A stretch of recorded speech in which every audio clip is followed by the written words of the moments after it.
shot was taken, but it may not have been by Lee Harvey Oswald. Yeah. Yeah. Because they didn't check. Yeah. I will have to take a look at what National Review will say once we reach that point, because I have, yeah, that is a good question. Thank you. Are there any other questions?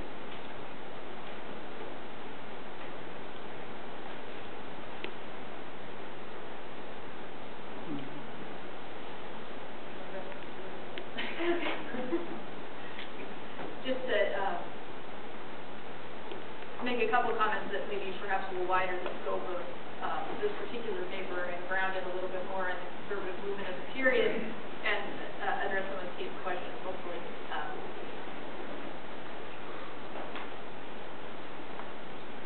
National Review was very much an ideological publication in terms of addressing things from a very specifically conservative perspective.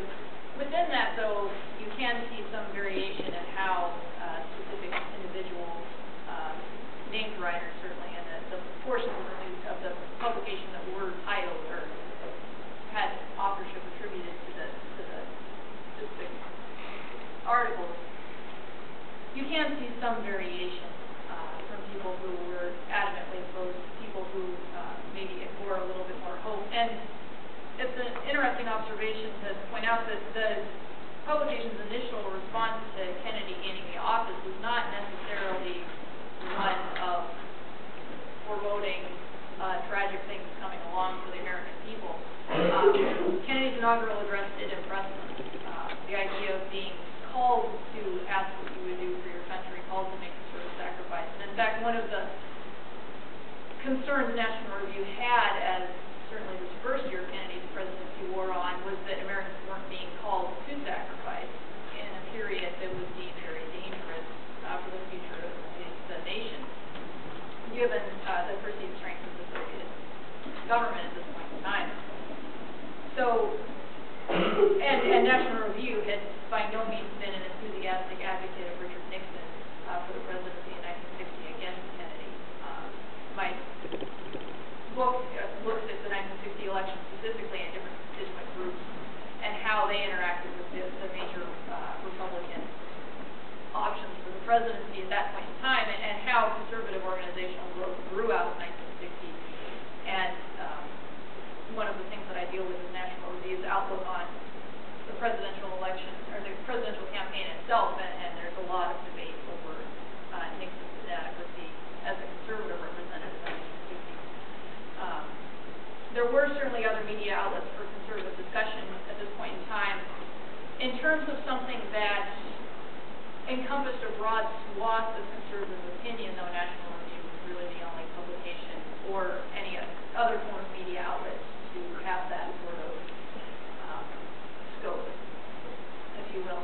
There were other prominent publications, Human Events took a very strong anti-communist line. Modern Age was more literary and theoretical in its conservative outlook. There were certainly lots and lots of anti-communist broadcasts and things of that nature, Dance Move Report, all sorts of things like that. But as far as a broad swath of conservative opinion, National Review was the only outlet for that.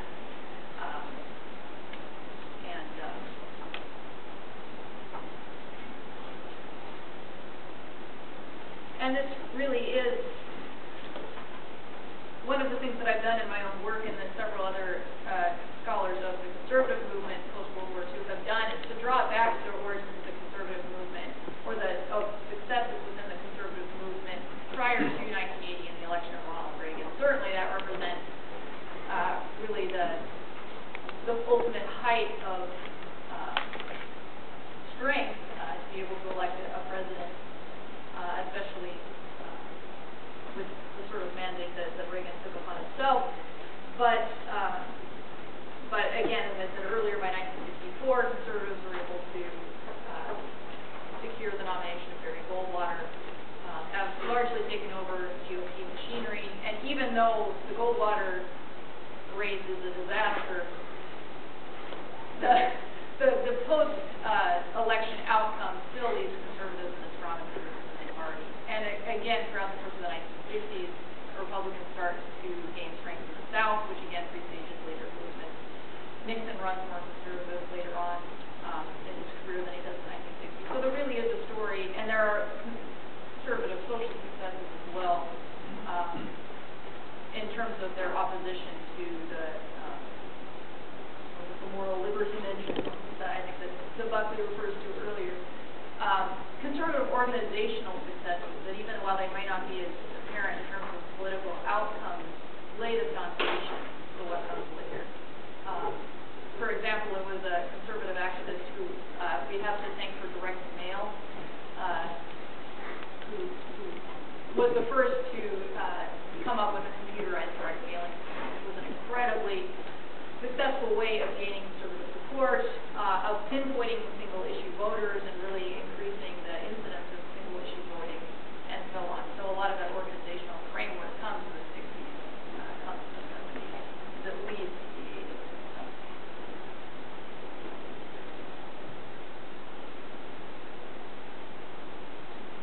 Hi. I wonder that president Kennedy's liberalism has been exacerbated by associations with his brother Robert and then Kennedy for the Senate. So it's interesting to hear you say that the National Review wasn't jumping off the cliff when it becomes president. But could you talk a little bit about why it is that they weren't quite so keen on the Nixon presidency in '60, considering his virulent anti-communism beginning of his career, and as you rightly point out, his more arch-conservative approaches today? Yeah, in 1960, Nixon believed that the largest threat to his candidacy comes from the left of the Republican Party, from people like New York's Governor Nelson Rockefeller, who is making a lot of noise about testing the waters for his own presidential run. He's one of really two people in 1958 who managed to have any kind of successful Republican race outcome in a very bad year for Republicans. The other one is Barry Goldwater. So you've got this interesting contrast of the far left within the party and the far right within the party being the two successful forces. And Nixon actions like forging an agreement with Nelson Rockefeller just before the convention to institute fairly liberal policies in the Republican platform. Things of that nature really sour conservatives on Nixon, lead them to feel that he is betraying this sort of earlier rise of anti-communist stance, and catering too much to what they see as sort of Me Too republicanism, that liberal Republican doesn't allow for any sort of fundamental dialogue with the Democrats, basically, and that just by offering a watered-down version of liberalism, Republicans are never going to gain any sort of political control. What they need is something that strikes the opposed and gives people a real choice, not an echo of the Polish lobby of 64. So Nixon was just seen as really selling out in 1960. And there's still a lot of concern among many of the conservatives who were among the staff of the National Review by 1968 about Nixon's credentials. And even in 1972, some members of the circle are advocating Ronald Reagan for the presidential nomination already. So they're never wholehearted supporters of Nixon, but in '60 especially, he's seen as just selling out far too much to Rockefeller.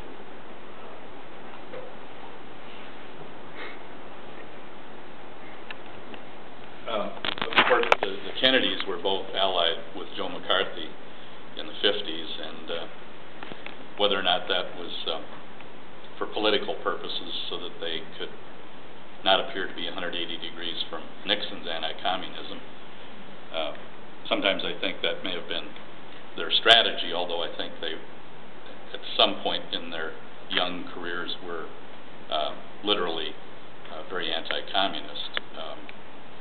But not a Nixon, of course. Something else occurred to me.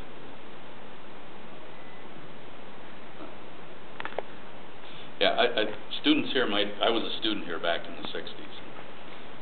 Students might be interested in understanding the complexion of the conservative movement that existed to some extent on campus here in the 60s, but it was very invisible because the 60s were all about the fact that even North Dakota voted Democratic for Johnson.